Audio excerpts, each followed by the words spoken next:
As we've said repeatedly over the past few days, the Democrats set this trap from the start with a circus-like atmosphere at Judge Kavanaugh's original Senate hearing, which is what makes their repeated calls for an FBI investigation today so transparent. Now, remember, every one of them on the panel signed a letter yesterday insisting that Kavanaugh should withdraw before this hearing. So what's this really all about? Here to debate, Ben Shapiro, Daily Wire editor-in-chief and host of the Ben Shapiro election special right here on Fox, and Code Pink national director Ariel Gold, who was at the court today protesting. Ben, let's start with you. Your take on this. Emotional day, but were the facts advanced in order to bolster Ms. Ford's credibility? They weren't. I mean, there was no corroborative evidence provided, not one single shred, not one single iota. That doesn't mean that Ford didn't tell a credible story. It doesn't mean that her story wasn't emotionally resonant, but it does mean that we can't simply destroy a man's life and career based on an uncorroborated allegation, no matter how much we have sympathy for the person making the allegation. And there was not one shred of supporting evidence that was brought to back her account. Kavanaugh's denials were just as sincere. They were just as emotionally affecting. And I don't see any reason to suggest, and by the way, the evidence is more on his side than it is on hers. So I don't see any reason to suggest that Kavanaugh's nomination ought to end based on what happened today. Ariel, were you happy with the Democrats' performance? Because it didn't seem to be bolstering her factual remembrance of what happened. It seemed more like a bunch of little speeches. Let's remember that this is a lifelong appointment. And don't we want somebody for this appointment who is squeaky clean? Somebody that we are not debating. Maybe they had a severe drinking problem to the point of blacking out.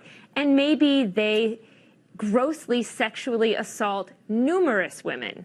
So you're saying that at this point, there was more factual evidence presented today to make an uncorroborated allegation enough to destroy a man's entire future? Well, let's first of all remember... Would you like that if that happened to you? Or if someone came forward and said, Ariel, 30, or you're too young, but 15 years ago, Ariel actually pushed me down a staircase and no one was in the house, but she knows she did it. And I was so traumatized that I couldn't talk about it. And all you can say is, I've never even been at a party with this woman, and she can't produce anyone who was at a party with her. Wouldn't you be mad at this hearing today if you were at a similar inquisition about getting a job and people were not believing you and saying you were angry about refuting the charge? Wouldn't you be angry? At what point in history do we begin believing women about the problems that we have in this country and in this world with sexual assault? Women never mistake their attackers, their identities. That never happens? Ford actually began to disclose as early as 2012. Yeah, we didn't get the notes. Far before. Right. Ariel, I'm really glad you came on, but we didn't get those notes. Ben, here is a fact, though. Women are watching. Women do vote. And a lot of women have gotten really jacked up and excited about this Me Too movement because they feel like it's their time. They're heard. They're taken seriously, finally. So how do the Republicans weigh that as they proceed, regardless of whatever happens with this confirmation vote?